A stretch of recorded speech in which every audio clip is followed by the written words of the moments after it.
All right, this is PBS Nova documentary intro, take 1. All right, so here we are. Coronavirus, COVID-19. If ever there was a time that science is important, certainly it is now. Now, for the past several weeks, we've been going through several labs. We've done a mass density lab, and then we did a fundamental forces lab. The idea was not only for you to get the physics concepts involved, but also to get a handle on how science itself works, the scientific method. That's why I've been really beating the drum for this one. Here at colleges, we are on the hook for something here. We are required, at least on paper, we're required to ensure that when a student finishes a 4-credit lab science at a college level, that they walk out with an understanding of science and in particular, the scientific method. That is our mandate.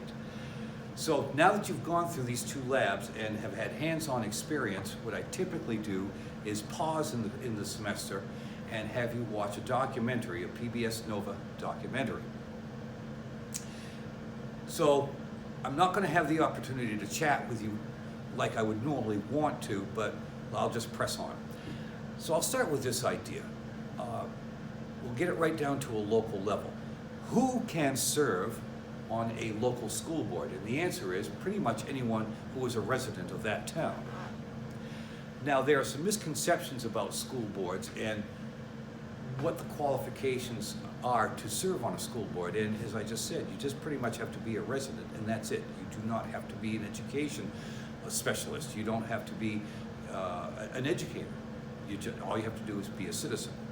And why is that important? Well, let me float a ridiculous idea. Let's say that we've got the town of Crabapple Cove, Maine.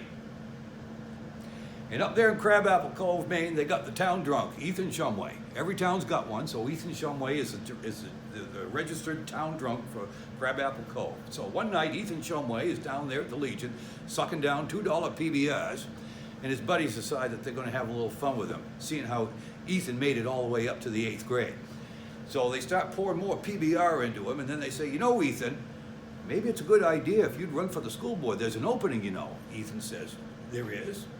Yes, there is. We figure you're just the guy for that. Really? So Ethan goes home and thinks about that. His buddies think they just had a good joke at Ethan's expense. But what they don't realize is next Monday morning, Ethan Shumway's down there at the town hall taking out nomination papers. And he comes back to the Legion, gets his buddies to sign the nomination papers, and before you know it, Ethan's on the ballot, and nobody else is running. So guess what? Ethan Shumway, 8th grade education, town drunk, is on the school board. Now, that might be kind of a harsh rendition of possibilities, but let me tell you, I do live in a very small town, and I've seen some very strange things. Why is that important? Well, we want a school board to be informed about how education works. And the way that works is going to vary from state to state. Here in Maine, school boards are on a rather short leash. They handle budget, they handle hiring and firing of teachers and superintendents, and that's about it. They don't stick their fingers into curriculum. That is not their purview. In other states, they do. And this is something that happened in Pennsylvania, a little town called Dover, roughly the size of Brunswick.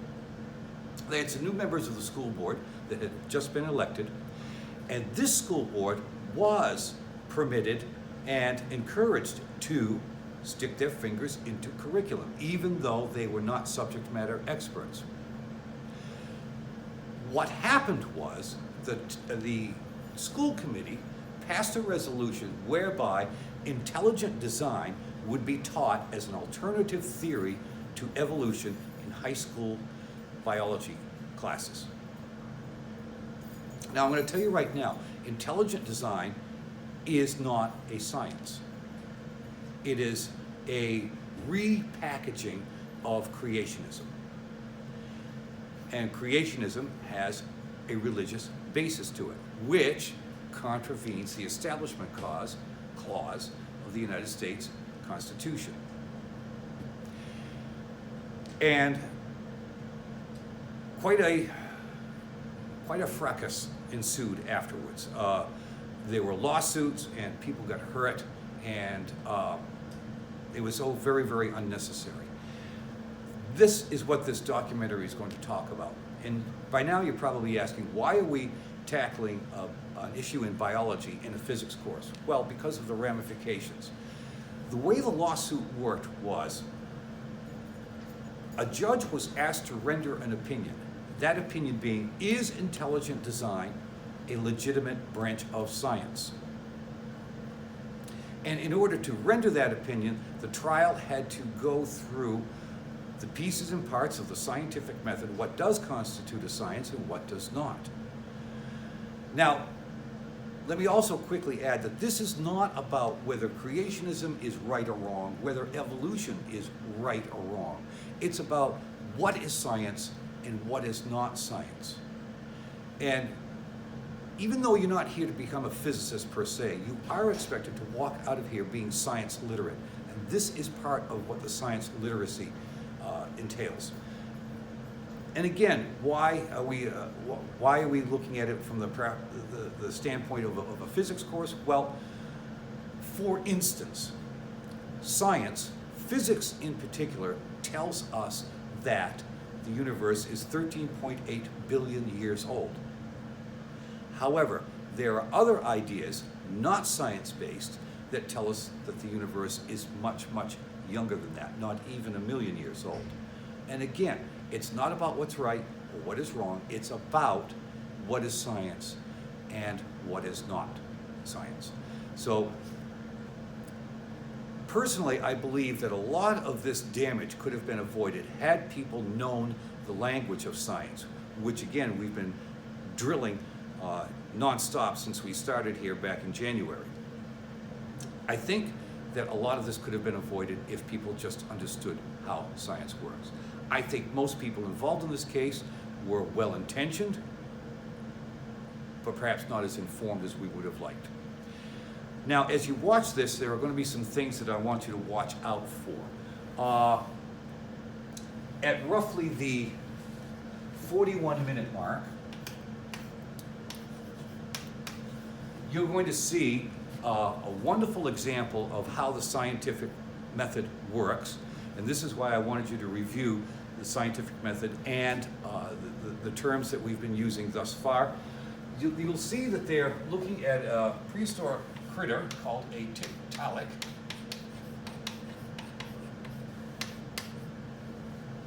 Pay attention to how the pieces and parts of the scientific method played out in this particular example. And then at time 50, I think, 50 minutes, you'll see where evolution makes a prediction concerning DNA. So it's about predictions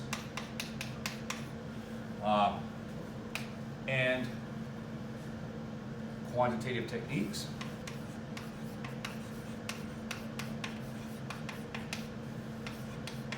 Or methods.